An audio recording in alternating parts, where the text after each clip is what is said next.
Had to go to meetings today. Ron Bartholomew had me running, trying to put some stuff together for the station. Had us running, so we got a lot accomplished though. Oh, Myron, get ready. Oh boy, get ready. I can't divulge everything on the air, so before y'all start asking, just know it's coming. It is coming, and it's gonna be great. It's gonna be great for the radio station, and I hope y'all participate. What is today? Tuesday? Yeah, it's a Tuesday. We got a lot to talk about. Short time to talk about it in, but I can tell you what the theme today is. Everybody's like, "Oh, we got a theme." Yeah, we got a theme today. Well, what's the theme? I'm glad you asked. Trash. Today's theme is trash. Well, what you talking about trash? It's in several different ways of trash, but it is trash. Well, how you gonna look at it as trash? I have to, and so do you. I'm trying to hold as much as I can with a lot of the trash conversation on one aspect. So it's important that I get it in on the other aspects of trash. I could probably put it in the diaspora of some people act like conversations have never been had here when it comes to certain issues. And it makes me not only talk about trash as a subject, it makes me want to call them the same. Y'all trash for even trying to put this out there like you all are. You know what we are? What are we? We're innovative. We're innovative, and we're going to put this out here like it's a brand new thing. Like what?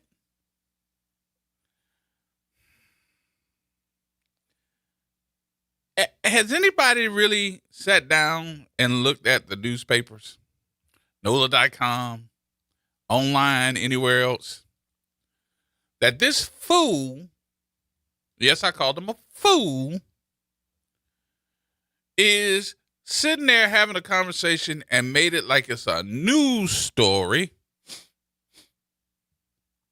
that the city of New Orleans is paying too much money for trash collection. What? Hello? Is this thing on? Can you hear the words that are coming out of my mouth? I said, did this fool just make a statement to the news media that the city of New Orleans is paying too much for trash collection? Well, what? Mr. Smart Man? Mr. Marvel Comic Man? You don't say. Did you come up with that by yourself? Did you come up with that to make everybody say, what? What? Hold on, let me say it again. What? Wait till Suzette get here. I'm going to do it in front of her. Every time she say it, I'm going to say, what? And then I'm going to follow it up with, no. What? For the last, at least, and I can go back to when the other vendors had the trash collection. I can talk about Jimmy. I can talk about Mr. Alvin.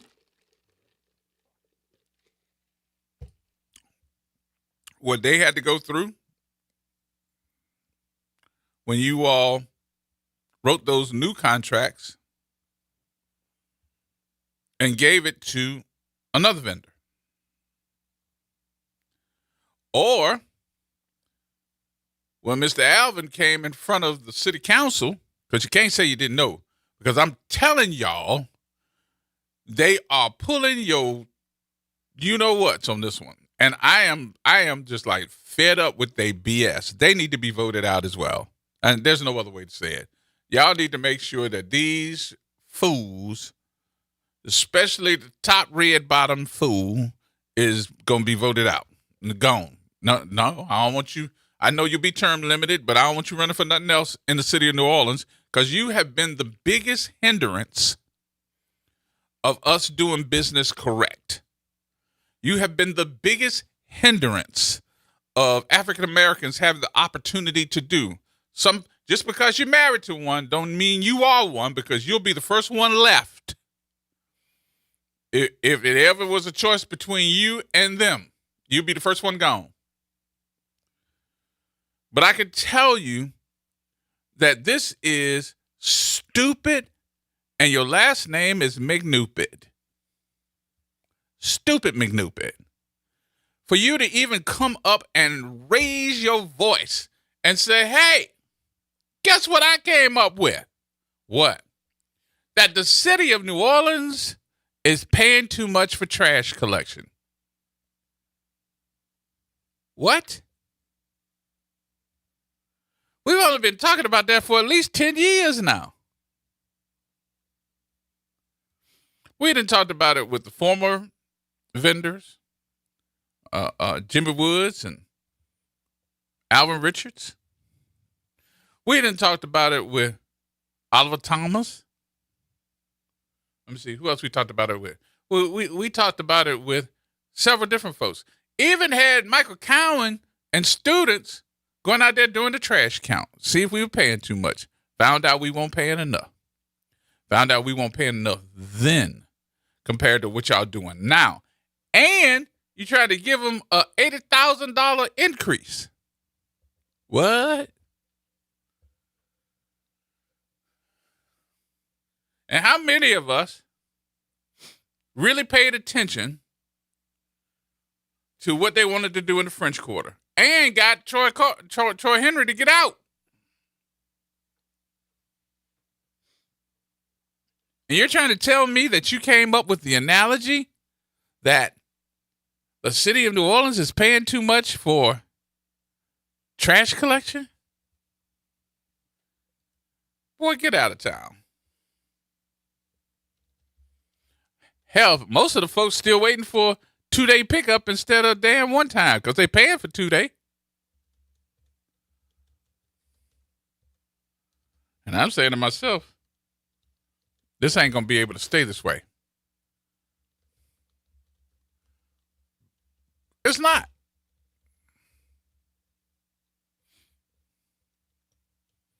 I wonder how they came up with that.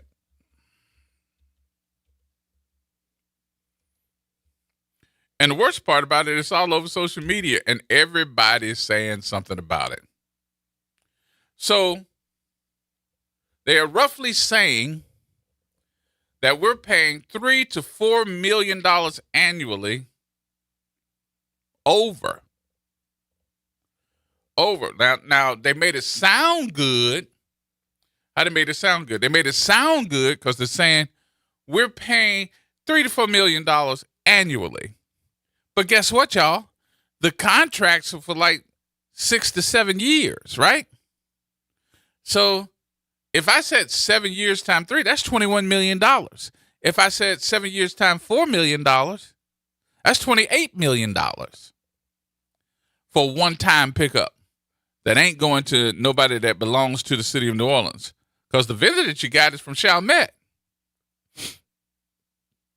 So the city of New Orleans has been paying at least $3 to $4 million annually for trash collection, overpaying $3 to $4 million. Let me make sure I put that in there. Annually for trash collection because it was billed for pickup at numerous addresses that were not on the city's obligation. What?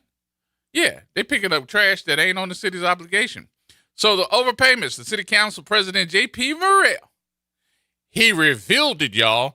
Red Bottoms revealed. Doom, doom, doom, doom. That an audit found that the city paying for service units, including vacant homes or non-obligated addresses that do not match actual needs. Hold up, wait a minute. Everybody put your foot in it. Hold up, wait a minute. This is the way that we're going to spin it. Let's read the whole story here, because the whole story gives you a lot when it says that the city's been paying around $3 to $4 million more than it should be for trash pickup, and that's according to the city council president, J.P. Morrell. During an interview on Gambit's The Get Down, Morrell told editor John Stanton an audit found that the city was paying for pickup at a lot of different addresses that were not our obligation. Well, I'm sorry. Hold up. Wait a minute. Everybody, they spending it. Hold up. Wait a minute. This is where your foot gets in it. Well, what you talking about? What I'm talking about is they didn't do Torres, IV, the same way that they did Richard's disposal along with Metro disposal. Well, what did they do? For all of us that have been watching, one of the main things they did, they called Dr. Cowan. What? Dr. Cowan, along with the OIG. What? Dr. Cowan went to his little group of kids in school and said, what we're going to do is we're going to make sure that we're not picking up, or that they're picking up the amount that they're supposed to be picking up, right? What do you mean? They followed the trucks of Richard's disposal, and they followed the trucks of Metro disposal. Went from one place to the other, went from one house to the other, and watched them pick up trash cans from each residential neighborhood that was eligible and not businesses. Found out that they were picking up trash and you all didn't count it, but you should have been counting it, and owed them $3 to $4 million. Oh, so if this is the case, which they are saying is the case, how come you all didn't do the same experiment, the same follow practice, bring in the same issues with the OIG and Dr. Cowan, and do Sidney Torres, IV, the same way? Eliminating those addresses should have the city a few $1 million of the $62 million is currently spending a year for once-a-week trash and recycling pickup. Hold on. Hold up. Wait a minute. This is the way they spend it. Y'all forget. Didn't they discontinue recycling? Hello. So what we doing? Picking up for once a week pickup? That's it. You telling me that each one of these different areas, and look, the whatchamacallit is only 13 blocks, French Quarter. You trying to tell me that we are paying with the French Quarter, across the river, uptown, Lakeview, and the east, we're paying $62 million a year? Who said trash don't pay? Who said trash don't pay? But I'm angry. I'm angry that this mofo, I said mofo. Nyron looked at me like, I know he ain't going to say that. I know he ain't going to. This mofo has the audacity to say to people that we're paying too much for trash. Boy, somebody need to beat you in your head like Mr. Potato Head. How in the world you not going to be listening to the people after they've been told you for years now that this was wrong? And then you had Mr. Richards to sit in front of city council and tell all the folks, if y'all put me in to do your trash collection, I'll show you how you can save $19 million a year if you give me the contract. $19 million a year. And they looked at him like, foo-foo the fool. More coming up, folks. We'll take some of your telephone calls, too.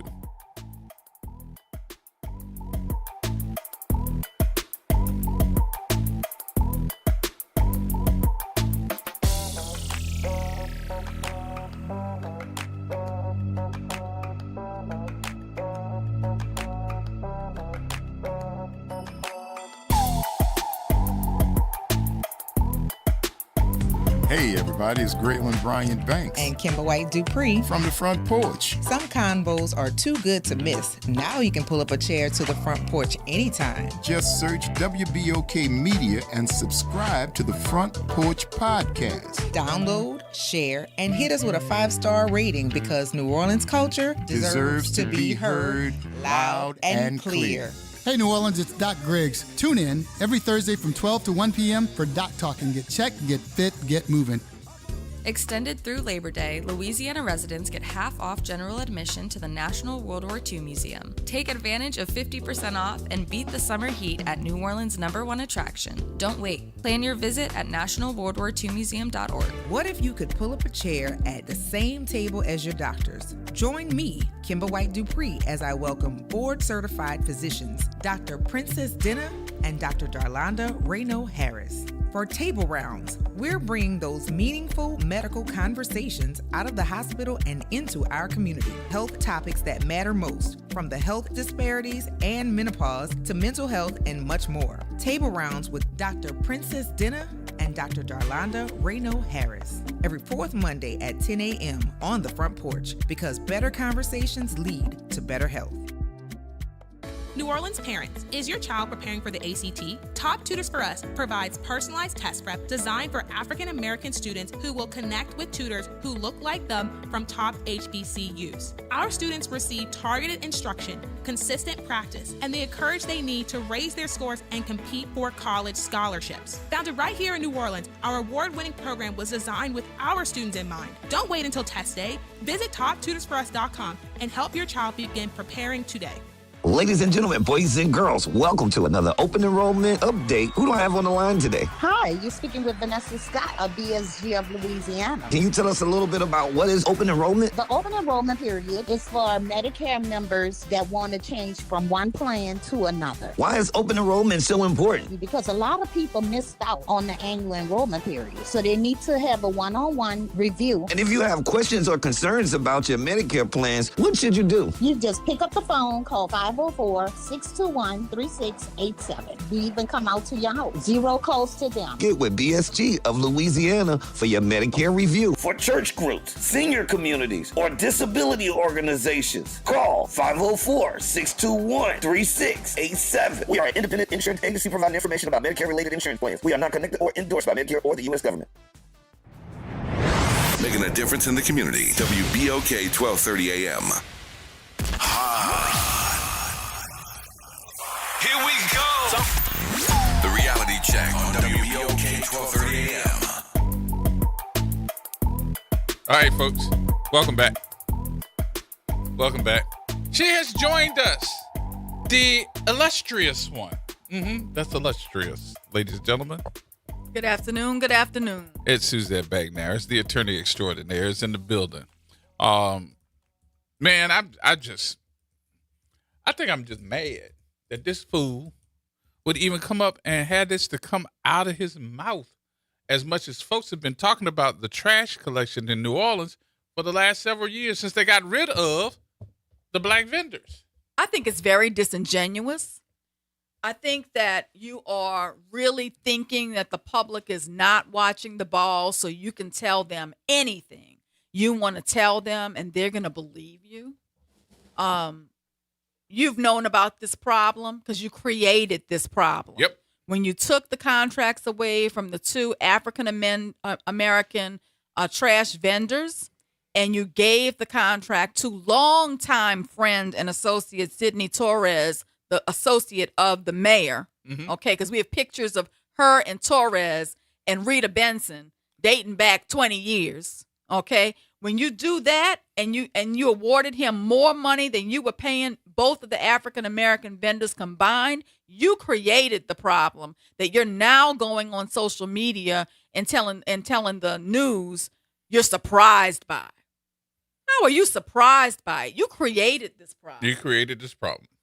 And you created this problem in large measure being racist to your own people, disadvantaging your own people. No, you got the right people. He ain't one of us. Clearly. But when it's convenient, when it's time to politic, he is. He'll be in your neighborhood. You got to dump some trash on his lawn or something. Cedric. Man, I don't get it, man. And Counselor, you said it. I guess he thinks that we don't pay attention. But once again, this listening audience, this is another issue that we were talking about, trash. How the city can find, I believe, either $9 or $19 million more for Sidney Torres.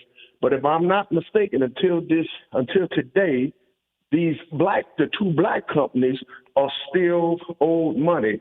To you, Mr. City Council President, and to the godmother of your children, y'all ain't fooling us. Y'all are part of this problem.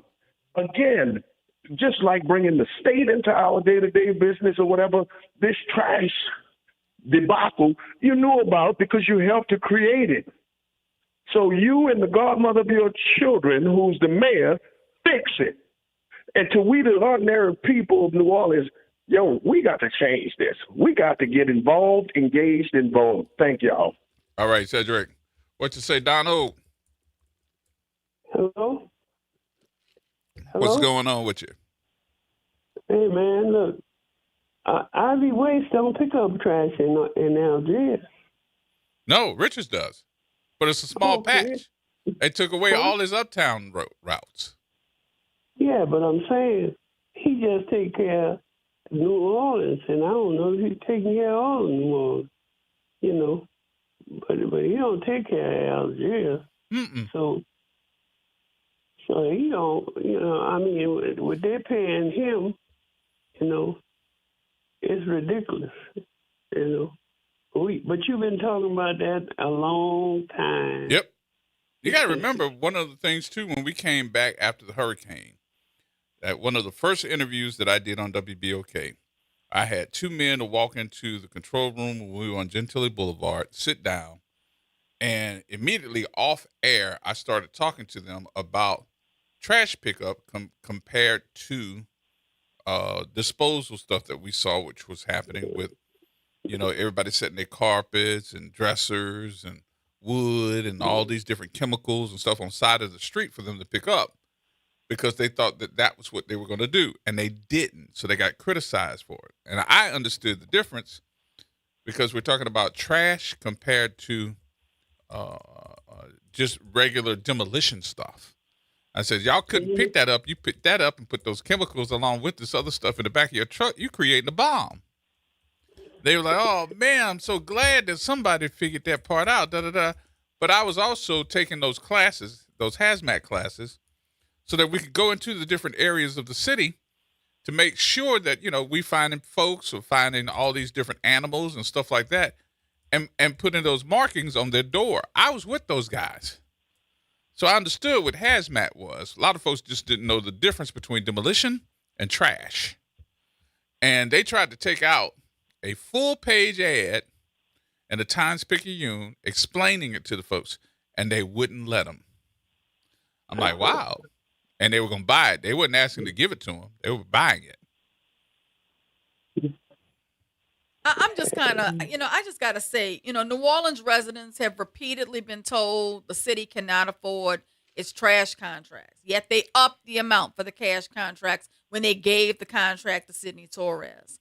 We've been told that the current $24 a month sanitation fee is not enough, that we may need to come out of pocket more because that's not enough to get the job done, that there's a substantial deficit, and that residents may have to pay more. But now my issue is that City Council President J.P. Morrell is going to Gambit and telling Gambit that an audit found that the city has been overpaying its trash contractors for approximately $3 to $4 million. Why are you acting like this is a new revelation to you? Why are you pretending like you didn't know this until the auditor told you this? You knew this because you created the problem. Why didn't you tell Gambit, honestly, that you evaluated the trash contracts and you decided to go with a higher bid? Because y'all didn't like, number one, Troy Henry and the French Quarter. And then number two, political friends ended up getting the contract for the other parts of the city, New Orleans East, Uptown, and y'all gave Mr. Richards Algiers. And finance, let's say this, campaign donors. Yeah, that's what I'm talking about. He was a major campaign donor to the mayor and many of these city council members. So let's call a spade a spade. You are rewarding your political donors with lucrative contracts that are not in the best interest of the people you serve. Yep. But Jay, that trash you was talking about that was picked up, they was refunded they was paid by the federal government for picking up that trash. They were paid what? The city was getting money from the federal government for that trash. Mm-hmm. Yeah, and they never paid Richards and them for picking up that trash. Well, I can just remember when they were saying that they were paying Richards and Metro too much money, and their contract was not one of those was variable. That contract was steadfast because that was written by the Ray Nagin administration, and they had it for 10 years. So to keep playing with them and keep messing with them, they called on the OIG, and the OIG had Dr. Cowan to have his students to ride in cars behind each one of the trucks to find out who they were picking up trash from, to see if they were picking up the right trash. Come to find out that their findings were based on all the folks of residential, which was right, but they also found out that the city was not paying enough and probably owed those vendors another $3 million. Mm-hmm. Yeah, you mentioned that before. You talked about it. Yep. You had both of the vendors on the radio. Yep. Yep. So Don, we've been talking about this for years, which this is why it just blew my stack when I saw this. I was like, you got to be kidding me. Who's not paying attention to this? So, yeah. All right, D. Appreciate you, boss. All right. All right, here we go. We got another call. Uh-oh, I thought we did. Call me back. I just got to the point where I'm like, this spin has just got everybody dizzy. This spin right here, though, and I took it personal. And look, I don't have no investment in this at all. But to say that we're overpaying, I wonder how your vendor feels to read this and say y'all are overpaying, because there's only one other than Richards that y'all paying too much for trash. Well, the street committee is saying that they fell out. Oh, really? Mm-hmm. They fell out? The street committee is saying they fell out. Now, I don't know if that's accurate because I'm not in the inner sanctum. But I understand the street committee saying they have fallen out. What happened? I don't know, but that's what I'm told. Man, you can't just tell half that story. That's all I know. I'm told they have fallen out because I was wondering why all of a sudden are y'all, saying your boys' bills are too high when this is y'all friend, this is y'all partner, this is a major campaign contributor. But it's my understanding that it ain't cool no more. The street committee fell out. The street committee said reporting. That's the reporting. But on the same day they came back and said that Kenner has come forth to sue Ivy Waste, saying that they paid them too much. Well, look, it's a no-brainer. Mr. Richards came on this particular show and broke down how he could have saved them $19 million in trash collection. Yep. The bottom line is you didn't want to do business with these reputable black companies anymore. Yep.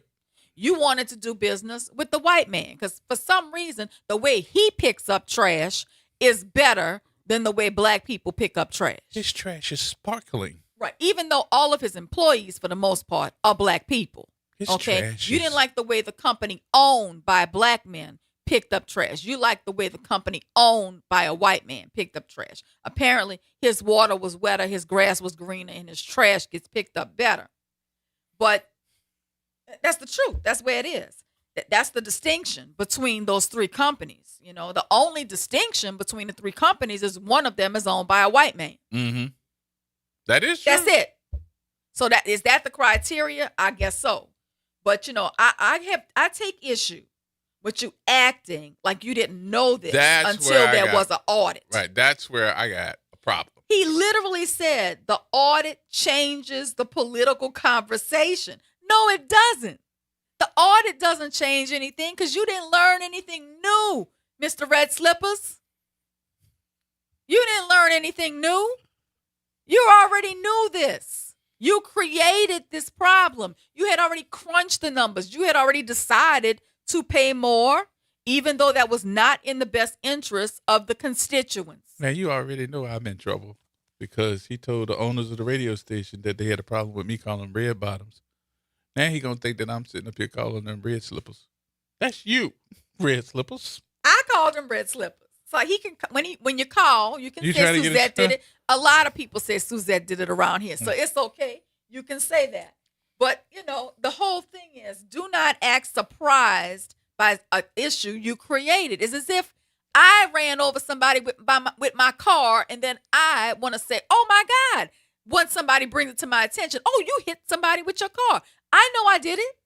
Strike a candle. There you go. Let it burn. Just let it burn. Mr. Red Slippers.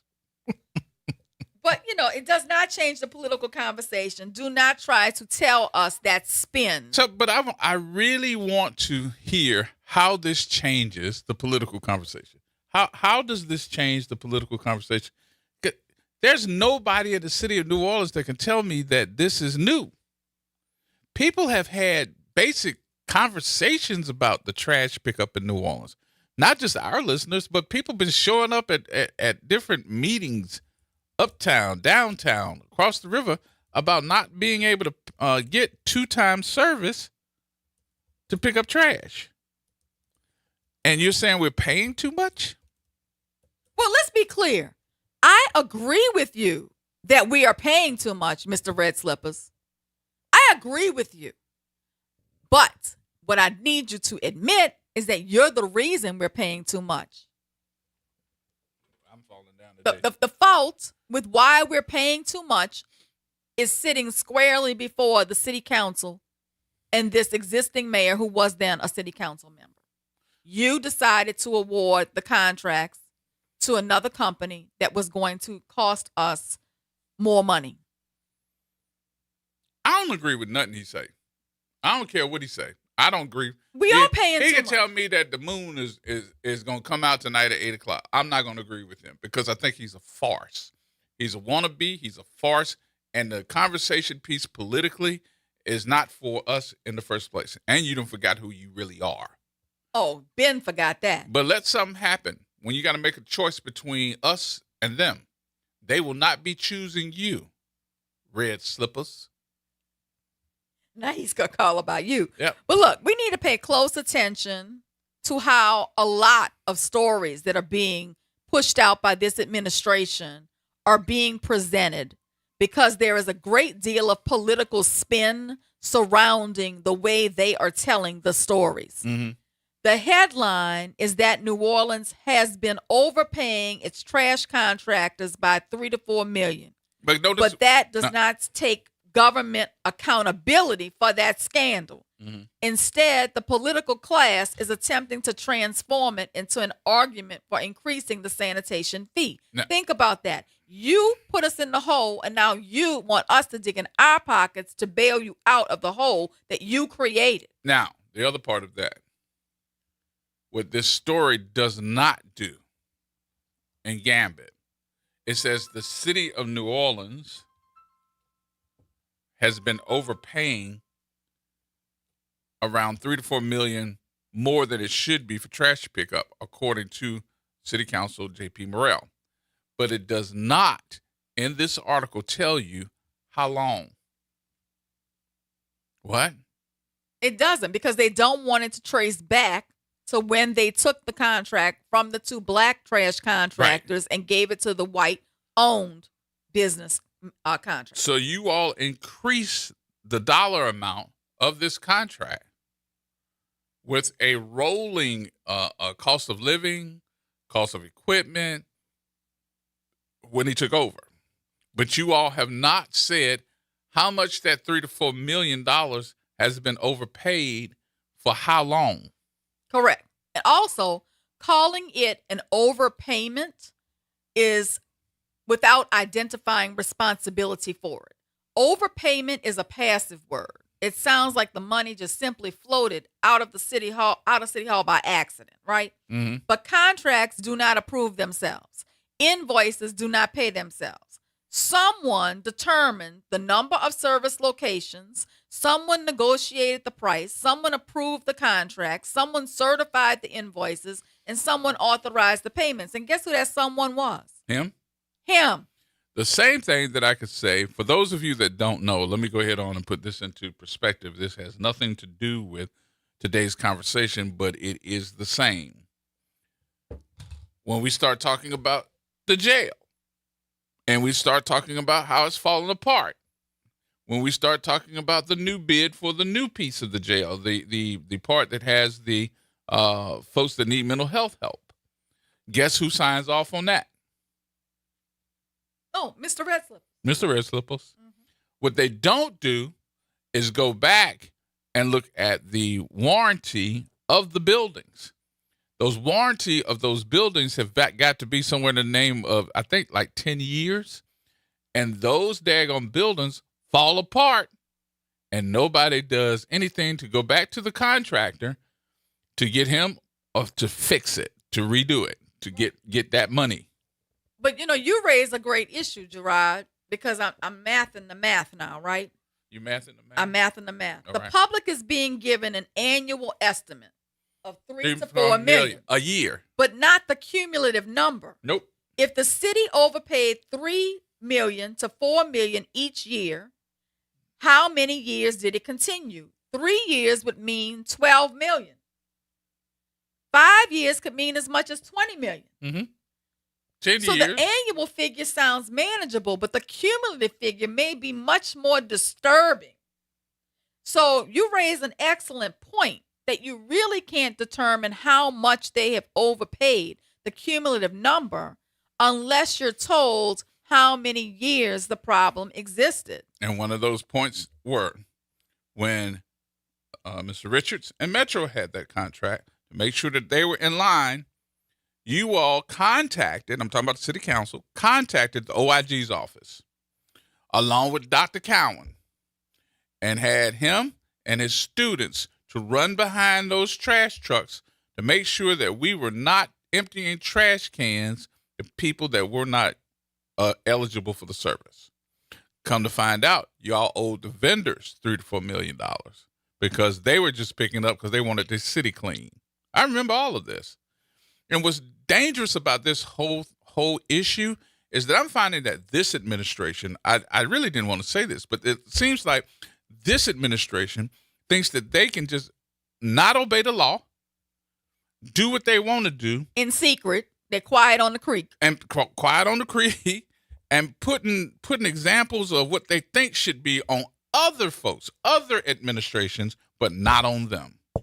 No accountability whatsoever. No. Now, the emerging message appears to be, we suddenly discovered that we've spent several $1 million in overpayments, but even after fixing that, residents must pay approximately $8 more.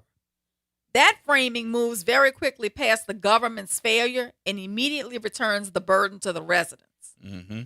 But we do not know yet the true deficit. We have not seen the complete audit. We do not know whether every eligible sanitation account is actually being billed and collected. We don't know the amount of delinquent fees. We don't know whether the city can recover prior overpayments. Mm-hmm. We don't know whether administrative costs can be reduced. And until we know how many years we're in the hole and what the total number is, until those numbers are disclosed, the proposed $8 increase is not an established necessity. It's a political estimate, and it's political gamesmanship. Mm-hmm. It's spin. So, saying that residents are only paying $24. Right. Spin that. Right. They're only paying $24 every month for generally one garbage collection per week and recycling. Let's talk about that. We're down to one garbage collection day, but we had 2 before, but the amount we're paying has not gone down. Nope. So you're giving us less services for more money, and now you're asking us to fix the hole you created, because clearly y'all don't know math over there at the city council. Mm-mm. Y'all are horrible fiscal stewards. Horrible fiscal stewards. So if the fee is increased to $32, which is what you're asking for, because you're asking us to pay another $8 on top of the $24 we're paying. Mm-hmm. So if the fee increases to $32, that becomes $384 per year, a $96 annual increase. For 100,000 households, that represents approximately $9.6 million in additional annual revenue. Mm-hmm. So officials should stop describing the proposal as just $8, because it's not. Multiply it by 12 months and by every household, then tell the public the real amount being collected. This administration, in my opinion, is penny pinching every person that's in the sound of our voice, lives in New Orleans, has trash service, has a car, because now they want to also increase your boots, the number of dollars that you have to pay to get a boot off. They want to probably increase your water service and going to increase some more services before it's all over with.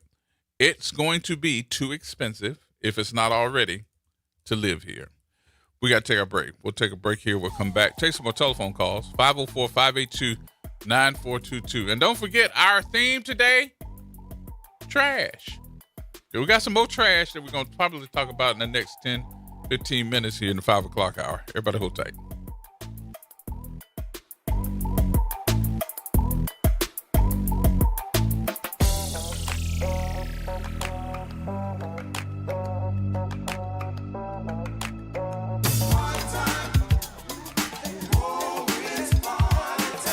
That's right. It's party time each and every Sunday night at 7 p.m. on WBOK. It's the Throwback Throwdown with DJ Wick as he brings you the best in old school from the 70s, 80s, 90s, and the early 2Ks. Plus, the party goes to another level at 9 p.m. with the Throwback Throwdown Party Mix to round out the night. It's the Throwback Throwdown Sunday nights at 7 p.m. on WBOK and on the World Wide Web at WBOK1230.com. New Orleans is built to host, and at the New Orleans Ernest and Memorial Convention Center, it is where big ideas, major events, and careers come together under one roof. As the 6th largest convention center in the country with a team recognized as a national top workplace, we are proud to power the events that keep our city moving forward. Our staff of more than 450 brings nearly 3,900 years of combined experience, an average of almost 9 years each. If you're looking for a robust benefits package, career stability, and opportunity, visit mccno.com to explore open positions today. The New Orleans Jazz and Heritage Foundation is the nonprofit organization that owns the New Orleans Jazz and Heritage Festival presented by Shell. With the funds generated from Jazz Fest, the foundation invests in Louisiana companies through economic development, cultural enrichment, and free educational programs. To learn more about what the New Orleans Jazz and Heritage Foundation does, please visit www.jazzandheritage.org. This is Andronika Morris, host of Put Housing First. Join us every Tuesday at 12 o'clock, where we will discuss how housing affects every aspect of our lives and what's necessary, what's needed to guarantee housing for all. Join us every Tuesday at 12 o'clock as we dig down deep onto the issues that affect all of us. A careless driver can change your life in an instant. Do you know what to do or who to call? If you've been injured in a motor vehicle accident and do not have an attorney, call Auto Accident Help Desk for a free consultation. We can answer all of your questions and estimate the potential value of your case. Call Auto Accident Help Desk and connect with an expert personal injury attorney. Call 800-269-4524. 800-269-4524. Don't worry how to handle your medical bills, lost wages, and pain. We will get you the money you deserve. They got me way more than the insurance company offered. The consultation is free, and you do not pay any legal fees unless we win or settle your case. Make the smart call. If you've been injured in an auto accident, call Auto Accident Help Desk for a free legal consultation. Call 800-269-4524. 800-269-4524. 800-269-4524. Uptown, downtown, wherever you are, keep it locked in to WBOK. Here we go. The reality check on WBOK 1230 AM. All right, folks, welcome back. It is Tuesday. It is Tuesday. With a trash theme. And you know, Gerard, you Trash. always get on me for this. Trash.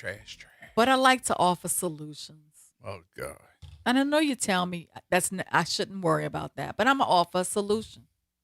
So if the executed residential sanitation contract contains the city's standard termination for convenience clause, the city can terminate Ivy Waste without proving that the contractor breached the agreement. And once they do that, they're certainly free to go back to the contractors that could save them $19 million doing the same job.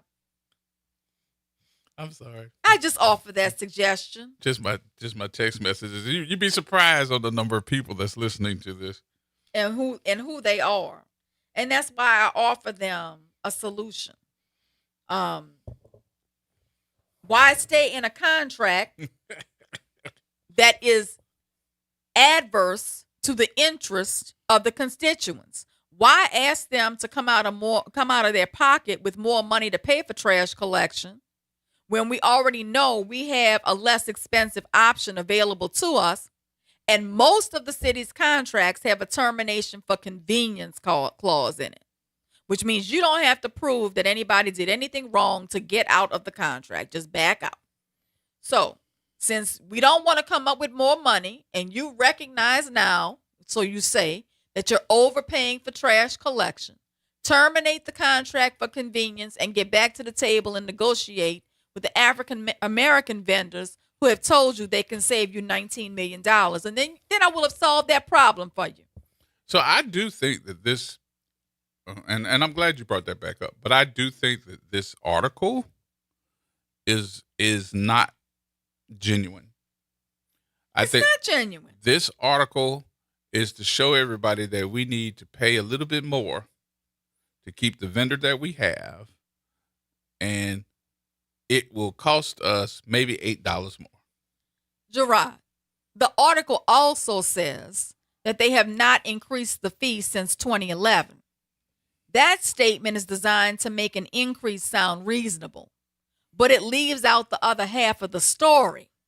The service has changed.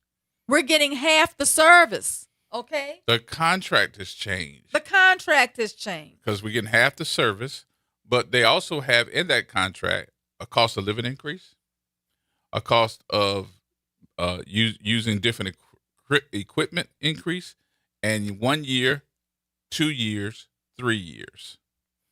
And those increases were okayed by guess who? Mr. Red Slippers. Thank you. Also, the With your fanny officials pack. keep saying the sanitation fee should match the cost of the service. Mhm. In principle, that may sound reasonable. I wonder how Troy feels about that. I don't know. But who's calculating the cost? Who's saying that? We now know that the contract cost may have been inflated by millions of dollars. Therefore, the previous claim about the cost of service was not reliable. So the city cannot use inflated contracts to calculate the fee and then use that inflated fee calculation to prove that the residents are underpaying. Mm-hmm. That circular that reasoning is circular. So first determine the legitimate cost. How about that? Which I think Mr. Richards did. Then discuss the appropriate fee. Let me tell you something. And this is what I've learned over the years about Alvin Richards. See, Mr. Richards ain't just a trash man that has a company. Mr. Richards used to work at NASA. A lot of people don't understand that Mr. Richards is very smart when it comes to the numbers. Mr. Richards can sit there in front of you and tell you the cubic inch of his truck and how much it costs to make sure that that truck is running with a full load up until the last pound and what they're going to pay to get that stuff dumped out in Avondale. Mr. Richards is very smart and has all these different trucks, had improved his whole line, and has trash contracts all over the country. It ain't just here, because I think he's still doing LaPlace, and I know that he was in Jackson. And what are we doing about these overpayments? Because renegotiating the contracts prospectively will stop future overpayments, but it will not address the past losses. So if the contractors were paid based on locations that did not receive service, the city must determine whether it's entitled to recover those payments. Otherwise, renegotiation becomes a political word, meaning we will stop talking about what happened and start fresh from today. So the public deserves both prospective reform and also retrospective accountability. And I'm not hearing either one coming from this administration. Neither. So turn off the faucet, terminate the contract for convenience, hire the companies that have told you they can do it for $19 million less. That'll stop the prospective bleeding that we're going through. Get your city attorney to look at the contracts, look at the audit report, see if you're owed back money, and pursue those who were overpaid. Mm-hmm. Well, I'm getting ready to ask. I'm going to ask Troy. I'm about to call him. I'll wait. Because what? It's almost 5 o'clock, so I know we got to do news. I'm about to call him and ask him, see can he come on the air. I don't know what he's got going on today. I have not talked to him. You know what I'm tired of this administration doing? I'm tired of them giving the current administration all the credit and the prior administration all the blame. Because they were the prior administration. Yep. They were part of When it. it comes to budgeting, they were it. The city council is in charge of the budget. Yep. And they told me how bad it was in the last administration with the trash. Well, I'd rather have some trash juice dripping than to know that my dollars is going out the door when it comes to picking up my trash. So something's wrong. You're damned if you do, you're damned if you don't. Well, I'm not paying for all of this for a trash pickup. So we'll take the break here. We'll come back, have some conversation, and try to reach out for Troy Henry in just a minute, y'all. Everybody hold tight.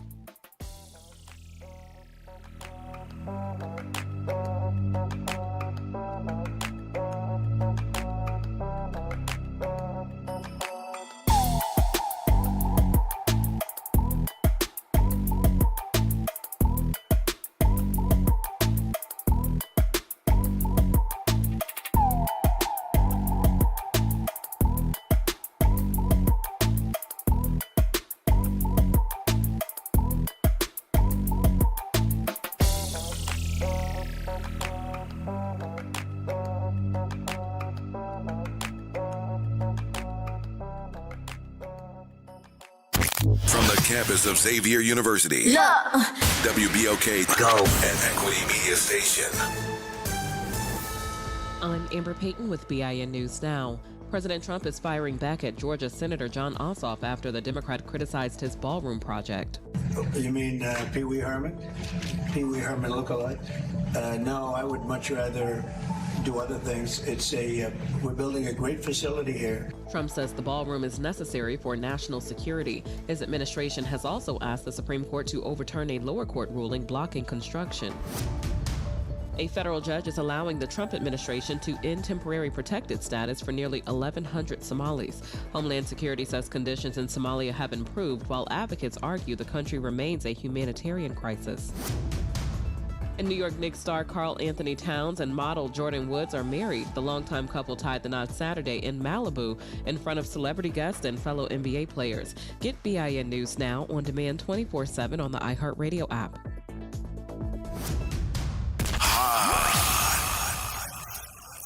Here we go. The reality check on WBOK 1230 AM.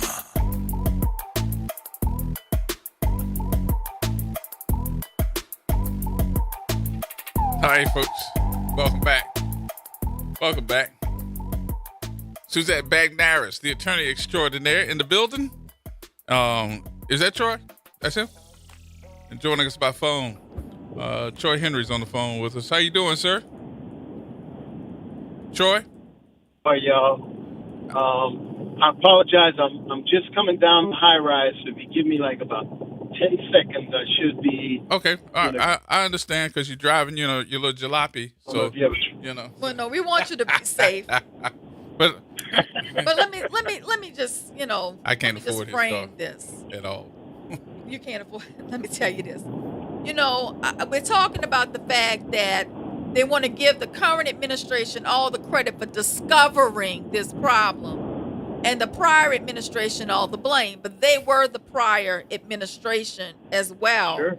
Helena and JP were not outside observers during the previous administration. They were members and leaders of the city council. The council appropriated the money, conducted budget hearings, exercised oversight authority.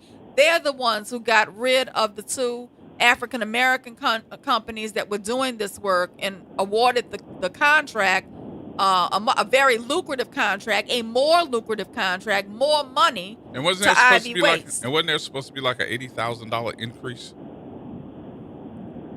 I think there was. I think there was supposed to be like an $80,000 increase to this contract. Can you do the job for less than what Ivy Waste is making if they terminate the contract for convenience, Troy? So, Suzette, I would also say not only were they in oversight, you got to remember with regards to the French Quarter contract that Mr. Richards and I were selected and won, they were actually the selector because, remember, they in turn are the ones that blocked us from, it was JP and Helena were the two leaders that blocked us from having the ability to perform on the project. And you got to remember, Sidney Torres' bid on that contract was about $3 million higher than everybody else in the French Quarter when we did the initial bid. So, And is it ironic then that he says that he's paying $3 million in overpayment? That's the amount that you just mentioned that they got for the French Quarter contract. Yeah, but it's $3 million more. That was just for the French Quarter. Right. Now he's got the whole, pretty much most of the city, Except for Algiers. Except for Algiers, he's got a lot more accounts. It's weird, their relationship with Torres. I know he's a large contributor to both of their campaigns. There's obviously some kind of relationship there because they fought tooth and nail against Mr. Richards and I ever having the ability to perform, including going all the way up to the Supreme Court. So if you want to talk about somebody doesn't want African-American businesses, especially as primes, you just call them. The president of the council and the mayor are the two prime candidates. That's why I ran the commercials I ran when she ran for office, because she blocks black primes all over the place. Cleveland Spears' contract was terminated for the city council. You had she tried everything she could to block the food court that we're building on Shell, and all four of the restaurateurs that was there, she walked out of that meeting.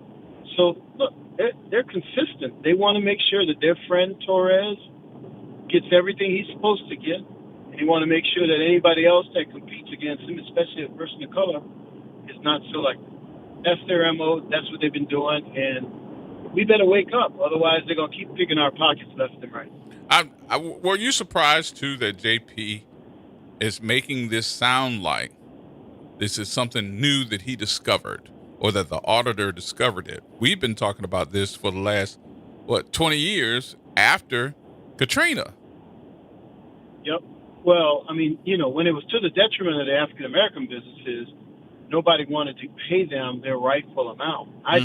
My firm did an analysis for the mayor. That's right. You did that analysis. You sure did. We did the analysis and showed that they were being underpaid, and it was intentionally underpaid.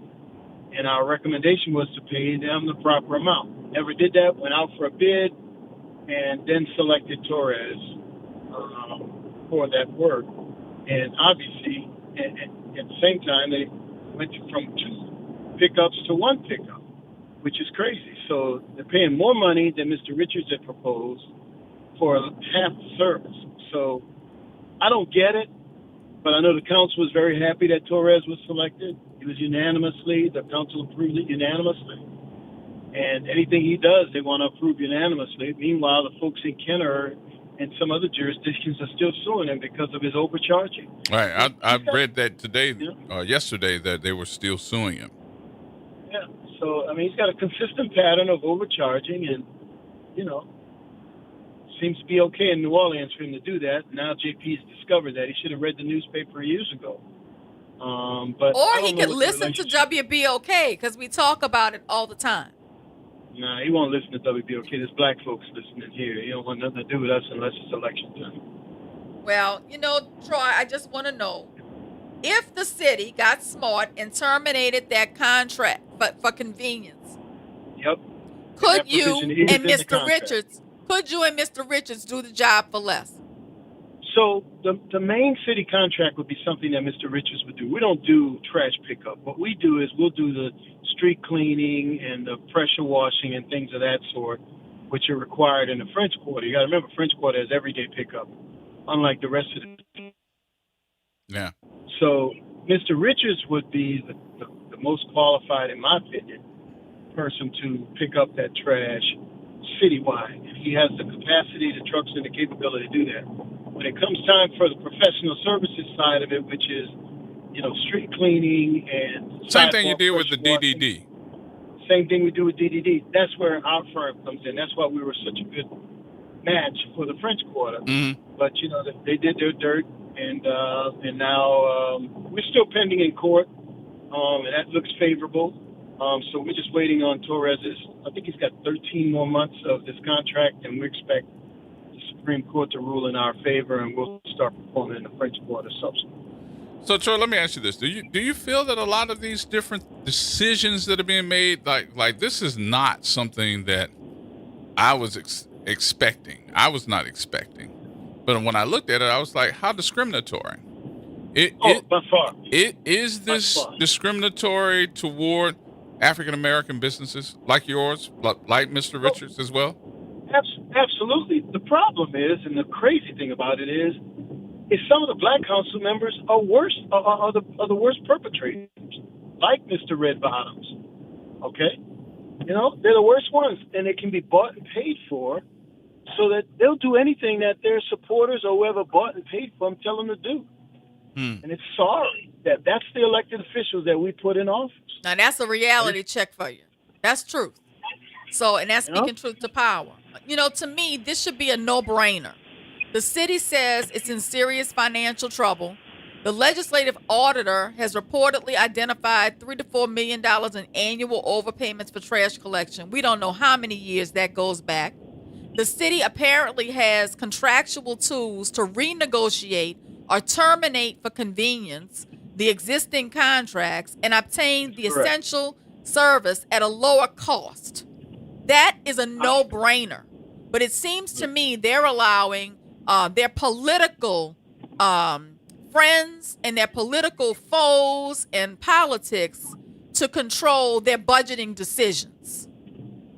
So I can tell you that if Oliver Thomas had been elected mayor, one of the first things that he would have done is he would have called the sanitation contractors into his office and would have told them it's either 2 pickups for the same price or I'm terminating you for convenience. Well, Oliver was one of the first ones to step up and ask that question when we were deciding on who was going to be the contractor. But I do believe it's racially motivated, but I'm going to put it in terms of not black and white, but I'm going to put it in green today because I want everybody to understand it. When you're deeply in debt and you discover that you are overpaying for a service, you should immediately attempt to reduce the expense. You don't preserve the inflated contract and send the residents a higher bill.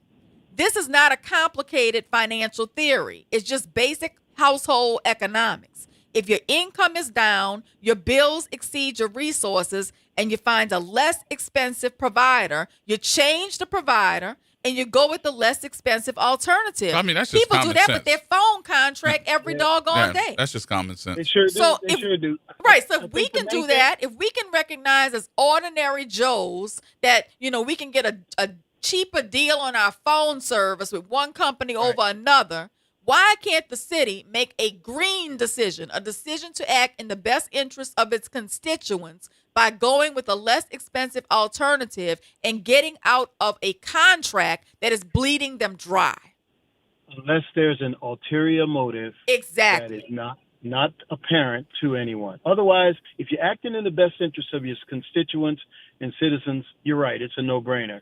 If there's another motive and another agenda that is dictating your behavior, you're going to act the way they're acting. But I would ask you this, though, Troy, because every other time that there's something that seems to be administratively wrong, when we start talking about contracting, they run to their go-to guy, the OIG. Oh, yeah. And That's he exactly who they do. And none of this is coming through that office right now. No, that OIG is to sick on black folks. The OIG Absolutely. That office is weaponized by the city to fulfill its purpose and its motive. Correct. It is to sick on black folks. It is not to find the corruption that exists in non-black folks. Mm-hmm. Absolutely. Okay. I really think it's become a tool used by the administration. Oh, it's been that way. To persecute and prosecute black people. It's been that way. It's been that way since Stacey Head, to me. I mean, that's just my opinion. That's not a fact, but all of these little watchdog groups, the Metropolitan Crime Commission, the BGR, the OIG, all of these, their whole motivation is to go after black folks. Yeah, I'm just getting messages saying, "Hey, like this is the responsibility of the budget chair." It is absolutely the responsibility of the budget chair, and they can't have it both ways. If the crisis is serious enough to charge residents more, then it is serious enough to renegotiate or terminate an overpriced contract and go with a lesser expensive alternative. And if we're in a dire, straight situation where we're being told by this administration that we don't know if we're going to be able to make payroll to the end of the year, and you're telling me $2 to $3 million, come on. I mean, that's a good reason to say we got to get rid of this, and I'm going to save you $19 million? And if a qualified alternative can provide equal or better service for less money, the burden is on City Hall to explain why it would continue paying the higher price. Yeah, they treat it as a sacred cow, and the question is why? Why would that contract be treated as a sacred cow? Why did they extend? Sidney Torres had 3 6-month contracts. When Helena got in office, she took the 3 6-month contracts and amended them so that it became 1 18-month contract. Mm-hmm. Why? There was no motivation to do it otherwise, right? Why? Yeah. And give them a raise. You know what I mean? Explain. I could have sworn that raise was almost like $80,000 more. I don't remember exactly what it was, but they called it a cost of living raise. That's probably about right. Yeah. Probably about right. Yeah, well, you can't keep telling New Orleanians that New Orleans is allegedly more than $200 million in the hole, while we are overpaying millions for trash collection, and we're hiring all your political cronies to top administrative positions for big bucks, and yet we have the ability to renegotiate contracts and reduce some of this waste to try to bridge the gap in the financial hole. But they're not even trying to do that. No, they're not. They're not. If you're really trying to cut corners, I mean, the French Quarter is a classic example of that. Do the resident look? I own property in the French Quarter. Mm-hmm. Do we need pickup every single day? What's so unique about? And this is residential. This isn't commercial. This is residential. What's so unique about a person living in the French Quarter that their trash needs to be picked up every day? Right? I mean, it's simple. Look, I'll do it. I mean, look, we were going to get contracted to do it, and we'll do it every day. But do you really need it every day? I mean, my property in the French Quarter and my property here in New Orleans East, they use the same amount of trash. One gets picked up once a week. One gets picked up 5 days a week, or 7 days a week, I guess it is. It just doesn't. So if you're looking to cut corners, you cut corners. This is not making dollars and cents for me, right? It's not making sense at all. Yep. So it's not a green issue because it's not economically sound. Nope. So it's a black issue, is what it is.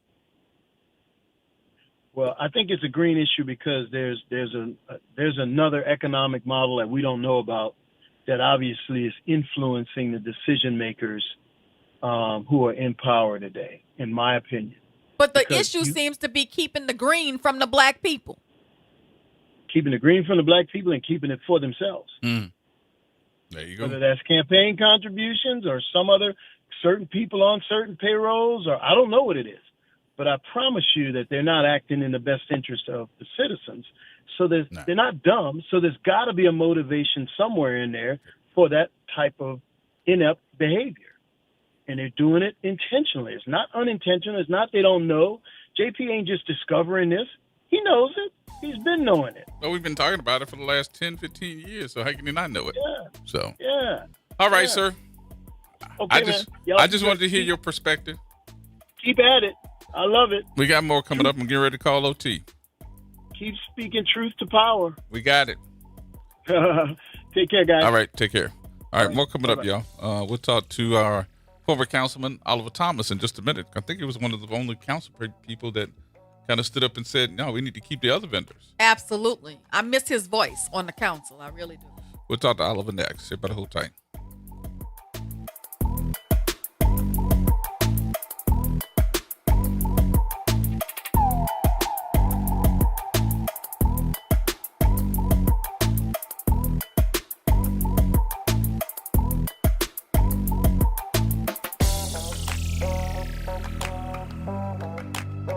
On Auto Trends with JeffCars.com, here's a snippet of some of what we cover. GPS pioneer Gladys West. We worked long hours computing trajectory orbits and satellite orbits, trying to get the data and everything correct enough. Auto analyst Mark Bland. 14 new vehicle deals that happen in this country out of every 100 that women don't have a fingerprint on. To tune in, check out Auto Trends with JeffCars.com, Saturdays at 4 p.m. on WBOK, what New Orleans is talking about. New Orleans is built to host, and at the New Orleans Ernest N. Morial Convention Center, it is where big ideas, major events, and careers come together under one roof. As the 6th largest convention center in the country with a team recognized as a national top workplace, we are proud to power the events that keep our city moving forward. Our staff of more than 450 brings nearly 3,900 years of combined experience, an average of almost 9 years each. If you're looking for a robust benefits package, career stability, and opportunity, visit mccno.com to explore open positions today. This is The Law in Your Legacy. I'm attorney Pete Hamilton. I'm attorney Ryan Hamilton. Losing a loved one is tough enough. Do you really want your family dealing with court battles and paperwork on top of it? Whether you choose a will or a trust, think ahead. Take care of your family. Let them focus on healing instead of headaches. This is not legal advice. That's just a tip brought to you by Liberty Bank and Trust. For more information, go to libertybank.net or contact us at 504-915-5016. We are the rhythm of the streets. The flavor in every day. The story in every song. We are New Orleans Tourism and Cultural Foundation. We help artists build the future of New Orleans. Because when the culture thrives, our people thrive. Every note, every brushstroke, every dish is a door opening new possibilities for those who carry our traditions forward. And when we open that door, the whole city moves forward. For New Orleans Tourism and Cultural Foundation, culture is our open door. Extended through Labor Day, Louisiana residents get half off general admission to the National World War II Museum. Take advantage of 50% off and beat the summer heat at New Orleans' #1 attraction. Don't wait. Plan your visit at nationalworldwar2museum.org. Making a difference in the community. WBOK 1230 AM. Here we go. The reality check on WBOK 1230 AM. All right, folks, welcome back. Welcome back. Ladies and gentlemen, the illustrious one is in the building. Would you please give a finger snap? Well, thank you, Gerard, for the finger snap. It's the finger snaps. It's You not never even, know what to expect when you come not- in here. I appreciate the finger snap. I really do. You got that. You got that, ladies and gentlemen. Let me tell you, this is The my attorney. favorite time of the day being here. Hold on. There you go. I appreciate that. And Everybody should get one. you even calmed down with I that. You were like- did. I was like, did. That's thank you very s- calming. Thank you so much. Thank you. Thank you. Exactly. No, Thank you so thank much. you. You know, All right. we all ought to be getting sick and tired of this, though. I Yeah. mean, we're being told That that the water, the moon is not existent. It's gonna crash into the earth, right, but and the earth is not round. right, that is what we're being told. But I mean, you can't deny the numbers, and you can't deny the practical result is that contracts are being taken away Mhm. from Black-owned businesses and transferred to white-owned businesses. Mm-hmm. And that this is a Black economic issue in a city that is majority Black. Black citizens vote, we pay taxes, we supply the workforce, yet Black businesses continue to fight for a fair share of the major public contracts financed with those same dollars. And we can't ignore that it's just the figurehead of Ivy Waste who's white. All the men on the back of the truck are Black. Mm-hmm. So you're just giving a white-owned company the contract. He still has Black employees. I mean, what are you really doing? Do you think we don't see what you're doing? I mean, this is just so clear that you are, trying to disenfranchise Black business owners. Let's go to OT. OT is on the line. Ladies and gentlemen, former councilperson for the city of New Orleans in District E, the one, the only, Oliver Thomas. Hey, man, first of all, guys, thank y'all for not just a reality check for what y'all do in giving out factual information in a day when mainstream media, especially mainstream local media, don't believe in fairness and accountability. It's great that we have the voices over here at WBOK, at least fact-checking. And as always, when I really want to find out what's the other side or what's the real news story, I don't read the paper or watch the other news stories. I listen to you guys. We appreciate that, Oliver, and we miss your voice. You were not afraid to stand up and speak truth to power among colleagues Even this on situation. a day-to-day basis. Even this situation here. Right. And we don't have anybody like that. Yeah, well, speaking truth to power is one thing, but being able to count and do the math is, and having institutional knowledge and reading contracts and looking at the disparity is another thing. And so for this, and I see it's kind of going viral on social media, people are reminding people of my position and my vote when Alvin Richards and Jimmy Woods actually put together an opportunity to offer savings. First of all, you increase their contract enough, but they would have offered savings to us. $19 million. And still done twice a week. So to me, it wasn't about just speaking truth to power. It was like, okay, here's a city that needs money. And I tried to impress upon my colleagues, how would you, and it's the irony of the whole conversation now. How do you turn down $19 million now when one of our contractors who's not being treated fairly is saying that if he maintains his contract, he can return $19 million to the city and still pick up twice a week. I mean, Stephen Wonder and Ray Charles could see or accept. Right. And there was no cost increase, cost of living, cost of equipment. There was no increase in that. Nothing. That first contract that he and Jimmy Woods took on, and still with, delivered impeccable service. Well, and with Jimmy Woods, and first of all, Alvin Richards is someone who I've idolized for my time as friend with Jim Singleton. Jimmy Woods is really not a supporter or a friend of mine, but he's one of the excellent businessmen in our city, one of the great philanthropists in our city. And I think too often, in politics now, we want to support who our guy is and not the right guy or not the right person. But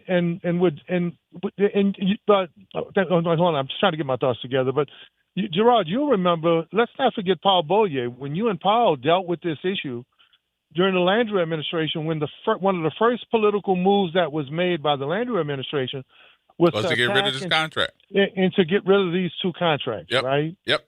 And then it was you and Paul and WBOK.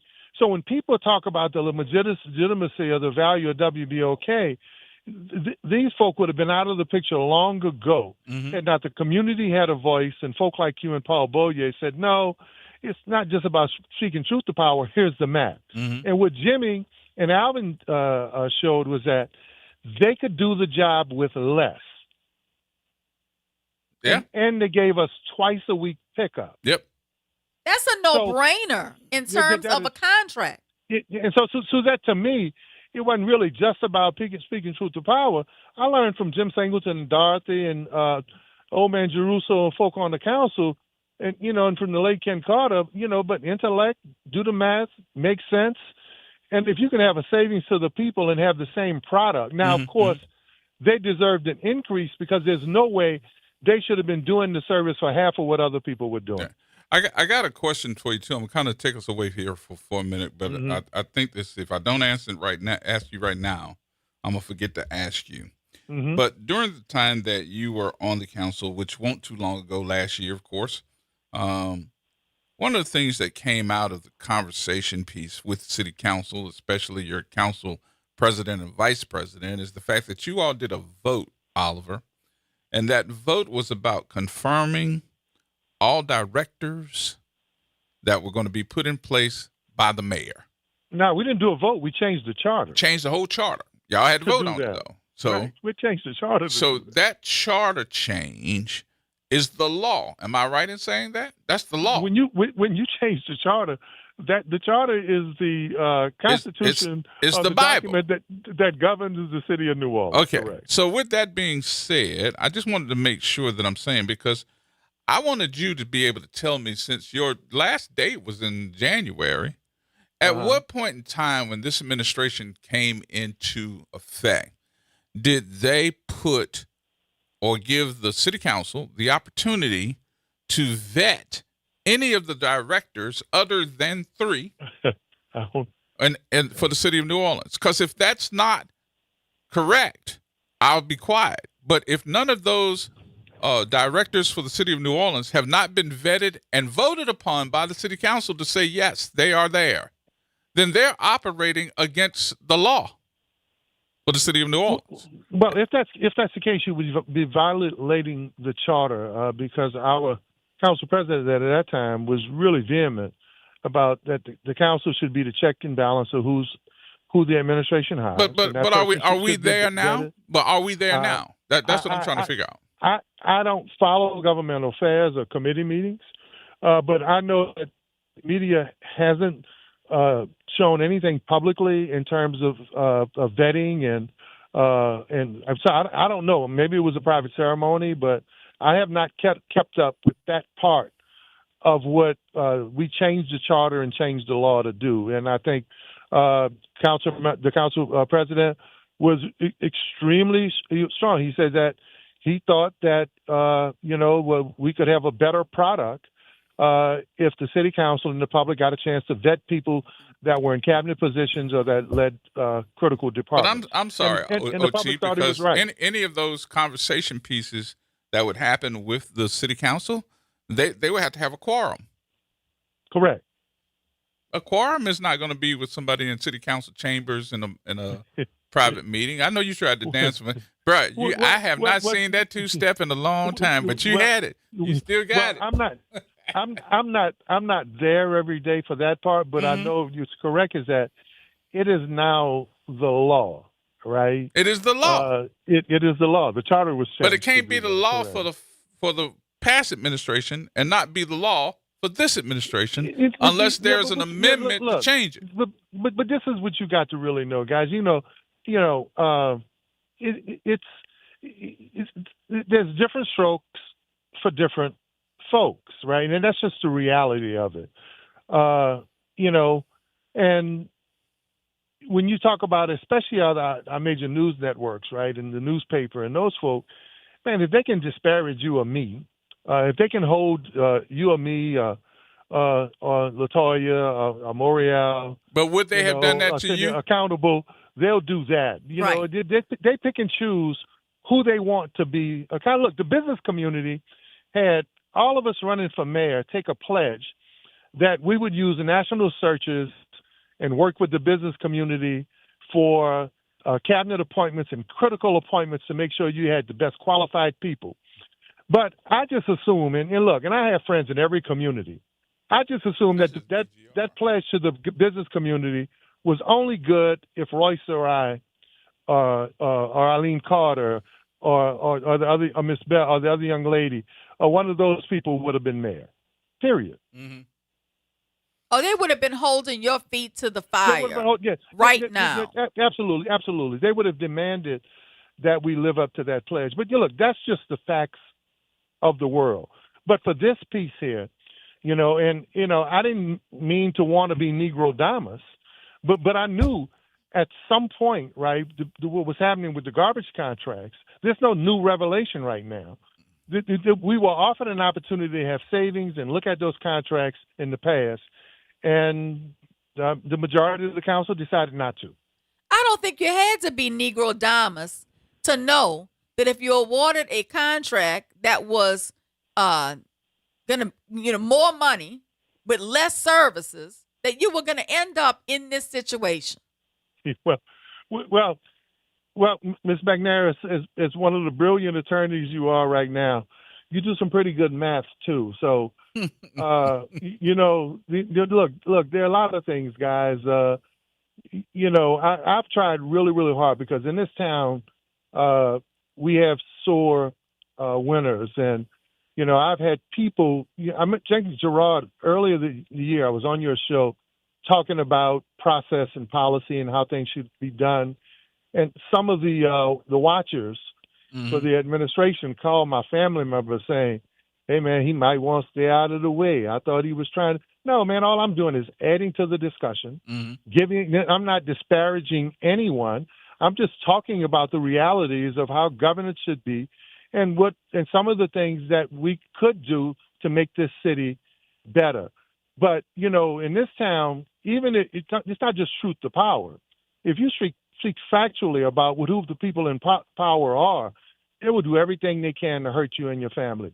Too often we've had sore winners govern, not people who are looking to get together with people, pull this community together so everybody can have a hand in fixing it. That's my dream for New Orleans. But this piece here, when Alvin Richards offered us $19 million in savings, when Jimmy Woods said that just be fair with my contract, right, and just give me what I deserve, and not only can I save you money, I can do 2 times a week.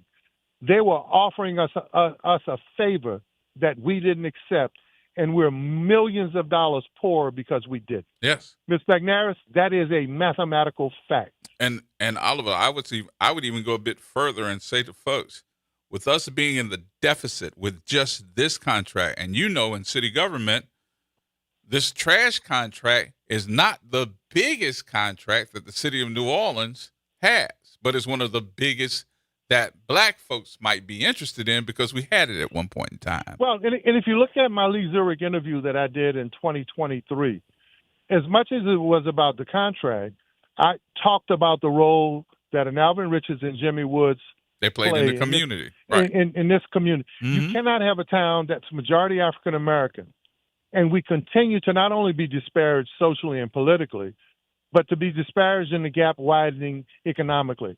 And so Ms. McNaris, when she talks about the effects of the pressure of the concentration on hurting black contractors and black business people, That is absolutely correct, right? But let me say this before I finish. Too often, it's the black brokers in this town, whether they have a relationship with white elected officials or not, who try to do everything they can to keep to you get out. them to hurt successful black people. Yep. And they know who they are. Yep. Oliver, it was strategic to get rid of multi-million-dollar black businessmen who financially contributed to black people running for public office and to the black community and to black projects. It was strategic to get them out of there. Well, let me take it another step. I don't know how strategic it was, but Jimmy Woods and Alvin Richards also contributed to other black businesses and subs. And candidates as well. They gave us black candidates. Half of those black judges wouldn't be sitting there. That is absolutely correct. Black subs. Jimmy Woods and Alvin Richards, as well as they did as businessmen, they allowed economic freedom, right, amongst, and they didn't just help other black companies. Jimmy Woods and Alvin Richards had white subs and white suppliers that were these brothers, man, probably did as much to help other people as they did for themselves. And so for me, it was easy for me to look into that, look at the numbers, and you say, I can help two good businessmen, good people, and also add value and save the city money too. So my only vote was a no-brainer for me. I just wish everyone else would have thought the same way. I was in the city council that day. And I said, OT went against the grain. I said, with OT going against the grain, because you were by yourself. I'll put it that way. You were by yourself. But you ain't had no problem being by yourself in your vote. And you made it sound like, I want everybody to understand this has nothing to do with the people personally, but I got to support the two men that I knew that were there for this city. And I said that. I told that to Mr. Torres. I said, man, this isn't nothing against you. Right. But this is an opportunity, and this is for what we're lacking in this community, man. Mm-hmm. So if we don't close the economic disparity gap, right? So for all of those people who are just happy being friends with the king, or being friends with the queen, or being friends with the people in charge, man, that don't mean a damn thing. If our people can't buy homes, send their kids to the best schools, if they can't do business, if we can't get fairness and justice economically and socially. I never forget, I was sitting there talking to Jimmy when I actually went to his office, and we were sitting there talking, and he was like, gee, everybody has got to know that they're going to come here or they're going to go to Alvin. Whenever nonprofits need something, they call us. They send us more proposals on a weekly basis about events that are coming up, and we support them.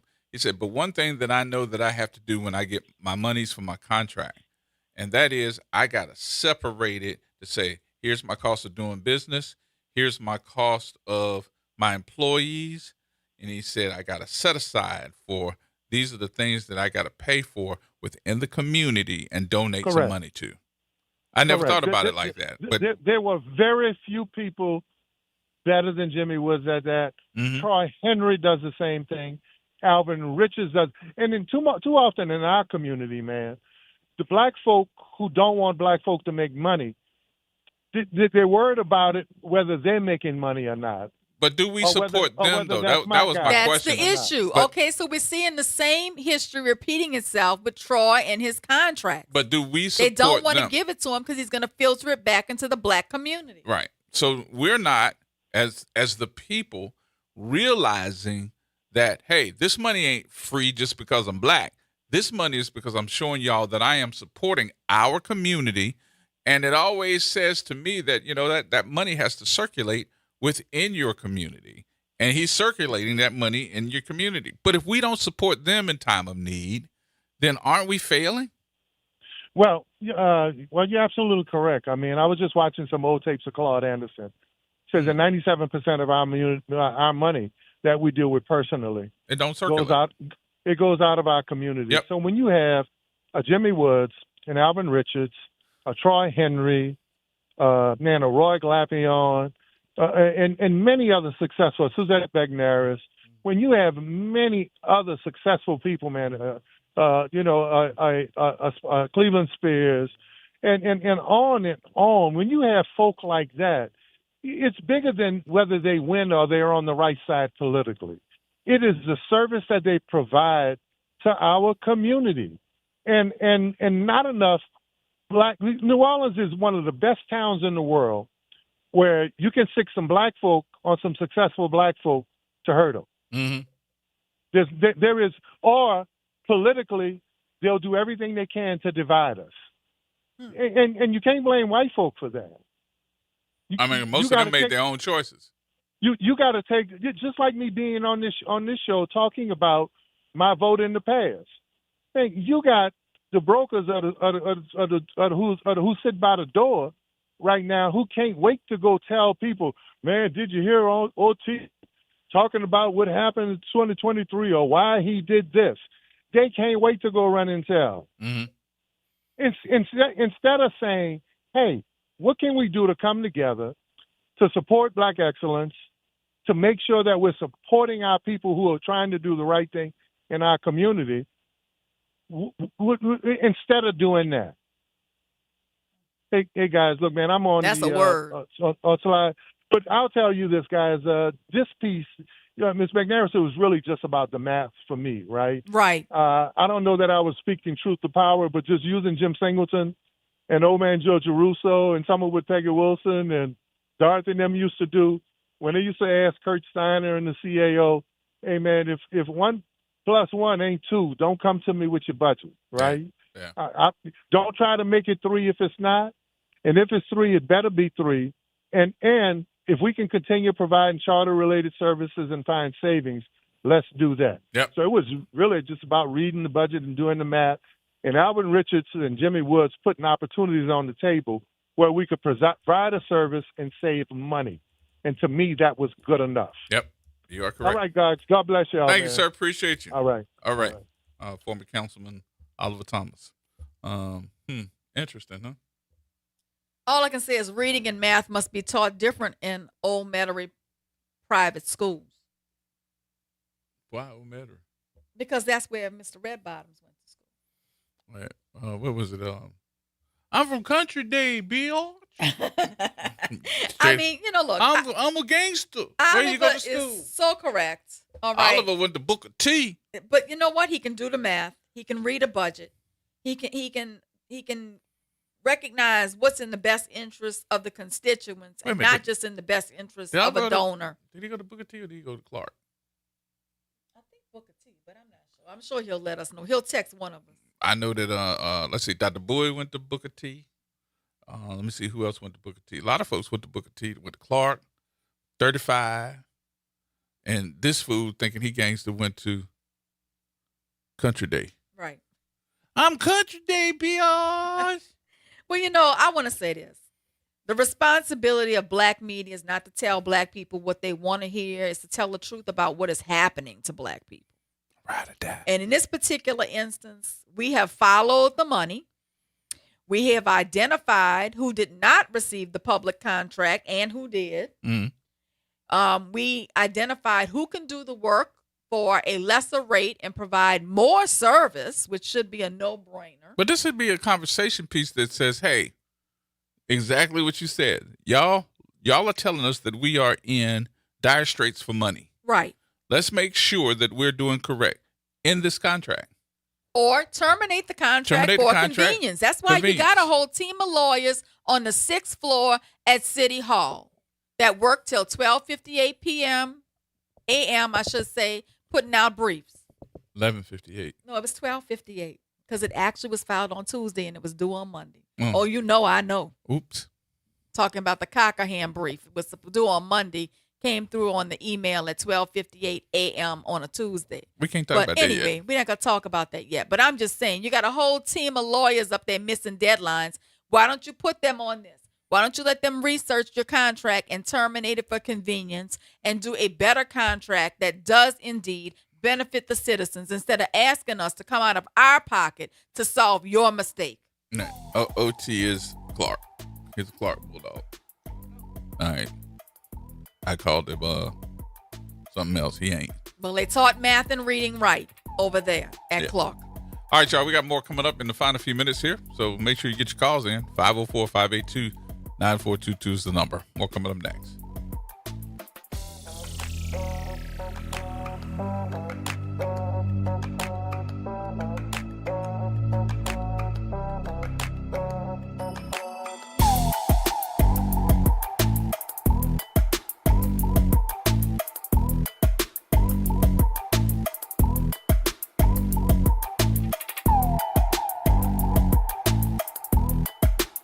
AURN News.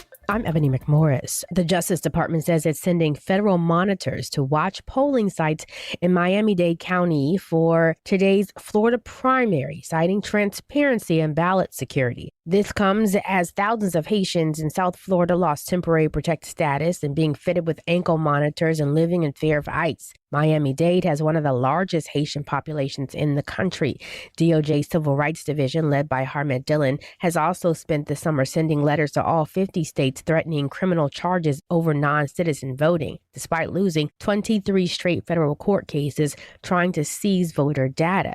Monitoring has jumped from 9 states in 2022. Thus far, the DOJ has deployed over 75 monitors across 5 states and over 200 polling locations this primary season. Minnesota Governor Tim Walz called it a fox monitoring a hen house. For AURN News, I'm Ebony McMorris. What if you could pull up a chair at the same table as your doctors? Join me, Kimber White Dupree, as I welcome board-certified physicians Dr. Princess Dinner and Dr. Darlanda Rayno Harris. For Table Rounds, we're bringing those meaningful medical conversations out of the hospital and into our community. Health topics that matter most, from the health disparities and menopause to mental health and much more. Table Rounds with Dr. Princess Dinner and Dr. Darlanda Rayno Harris. Every fourth Monday at 10 a.m. on the front porch, because better conversations lead to better health. Hey New Orleans, it's Doc Griggs. Tune in every Thursday from 12 to 1 p.m. for Doc Talk and get checked, get fit, get moving. New Orleans is built to host, and at the New Orleans Ernest N. Memorial Convention Center, it is where big ideas, major events, and careers come together under one roof. As the 6th largest convention center in the country with a team recognized as a national top workplace, we are proud to power the events that keep our city moving forward. Our staff of more than 450 brings nearly 3,900 years of combined experience, an average of almost 9 years each. If you're looking for a robust benefits package, career stability, and opportunity, visit mccno.com to explore open positions today. Hey, Pontchartrain Park. Thanks for listening to WBOK. Here we go. The reality check on WBOK 1230 AM. And we're back. It's WBOK 1230 AM. The talk line is 504-582-9422. And you can listen to us on YouTube, Instagram, Facebook. I think that's it. I think I got them all. Okay, there you go. So, please tune in and share the shows as you watch them, as you finish watching them. That really helps us out over here. So somebody asked me online, could I request the city to remove my address from pickup? Well, generally, an owner of an ordinary single-family residence cannot simply opt out of New Orleans municipal trash collection and have the $24 sanitation charge removed because the owner does not use that service. However, an address may be removed and exempted in certain circumstances because there is a city code. It's code 13858 and allows the Department of Finance to grant an annual sanitation charge exemption, but the property owner has to submit a sworn application, prove that a private waste company regularly collects all refuse from the property, provides a copy of the private collection contract, and pays an annual litter abatement charge instead of the regular sanitation fee. The Sewage and Water Board can provide you with that formal litter abatement application and the affidavit that you need to fill out. Now, you should know that the city's published guidance, though, indicates that this exemption has ordinarily been given to commercial property owners and owners of multiple residential buildings and not in individual single-family residents. but I don't see why you could not apply. A homeowner should obtain a written determination from the Department of Finance before assuming that a private contract will eliminate the municipal fee. So, that's the answer to that question. I hope that helps you out.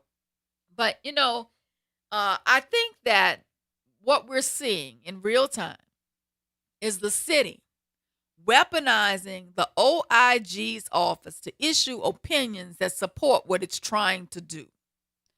And here, you have them weaponizing or utilizing as a tool an audit to prove that it's in the hole and to ask you to come out of your pocket with more money for a problem that it created.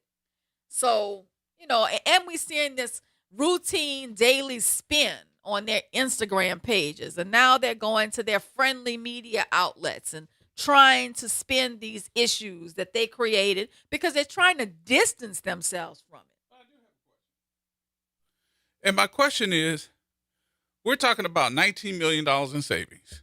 But on a lesser note, it makes me ask the question, why are we paying hundreds of thousands of dollars for an auditor to come in and sit at the table, but yet cannot make any decisions or say that's a bad idea or that's not a good idea?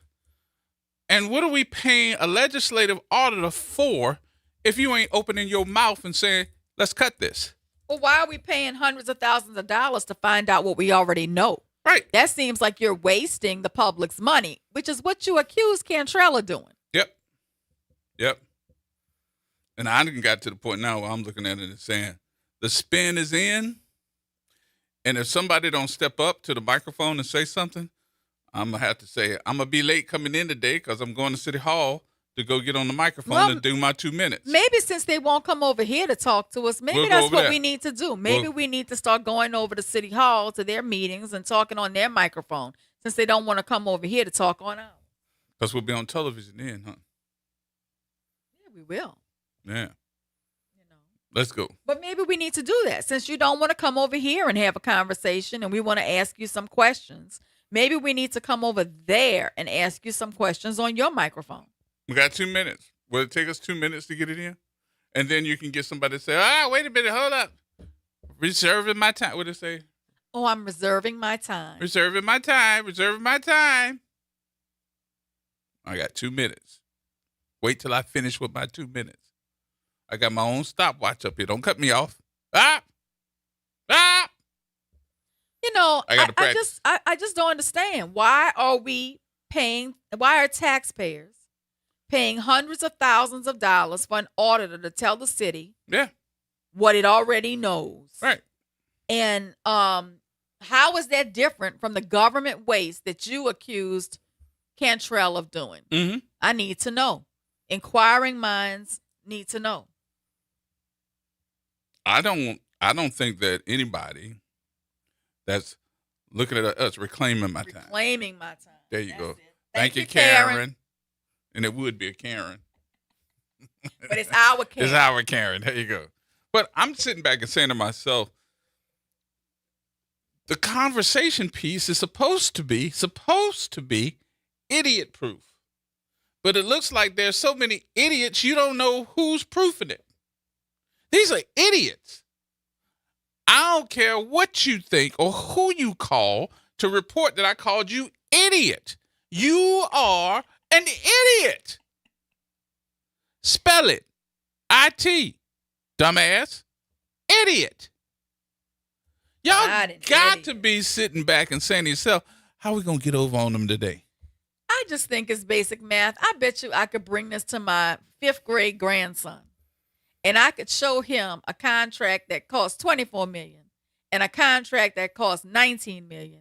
And he could select from the two contracts which one is better for the people. I bet you I could bring him those two contracts and say one is providing garbage service 1 day a week and the other contract is providing garbage service 2 days a week. And my 5th grade grandson could pick the better contract for the citizens of New Orleans. Why can't you do what a 5th grader can do? Hey, I'm reclaiming my time. I just wanted to say it. That's all. Reclaiming my time, fifth grader. This does not add up. It does not add up. It does not make sense. I told y'all what y'all need to do. But not only the math. I'm not even talking about the math. I'm talking about the whole conversation. Does not. How, as a city council person, the city council at large, how in the world do you sit up at this table at this time with all the things that's going wrong with this city and tell the people, hey, I think we're paying too much for trash right now? When you have seen the numbers and you are a part of the budget process every year. You'd like to know how he does it? Yes. On a booster seat wearing red slippers. Kicking. Swinging his legs back and forth with a nook in his mouth. It just doesn't make sense, y'all. I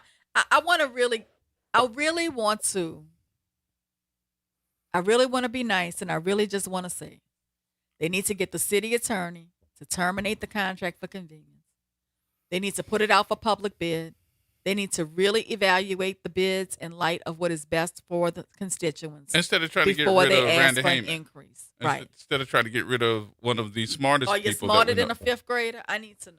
Because I'm sure I could bring my fifth grade grandson in here to do the math for you and to read those contracts and to pick the better contract. This really makes my head hurt. I know. Can I do something at the end of this show, G? Can I take a point of personal privilege? I thought you were going to sing the Barney song or something. No, I want to pay homage to a dear friend of mine who died, who was laid to rest today. His name is Dexter Joseph, and he was so instrumental and a mentor to so many of us coming up here in New Orleans, attending college in the late 80s. And one of the things he did when he was helping people who were joining D9 organizations and really laying Black history down for us to learn was do this poem Invictus. And I just want to send him off with Invictus if I could. And I'm going to do it quickly. So this is Invictus by William Ernest Henley for Dexter Joseph. Out of the night that covers me, black as the pit from pole to pole, I thank whatever gods may be for my unconquerable soul. In the fell clutch of circumstance, I have not winced nor cried aloud. Under the bludgeonings of chance, my head is bloody but unbowed. Beyond this place of wrath and tears looms but the horror of the shade, and yet the menace of the years finds and shall find me unafraid. It matters not how straight the gate, how charged the punishments the scroll. I am the master of my fate. I am the captain of my soul. Yes, indeed.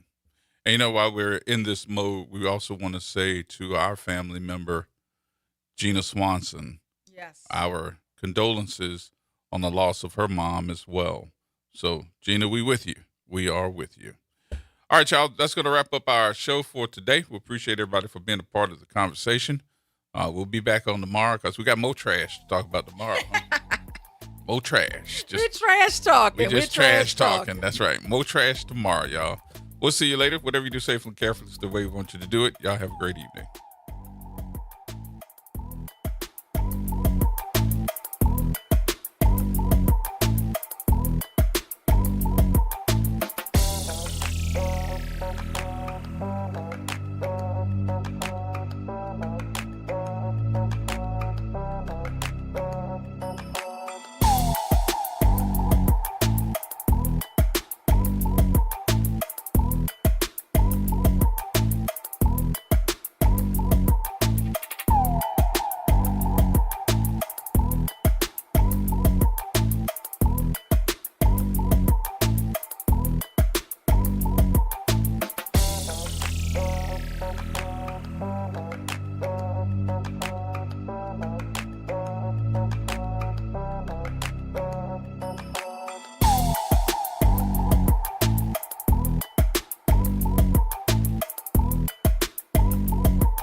WBOK. Online at WBOK1230.com. Have you heard the secret of what New Orleans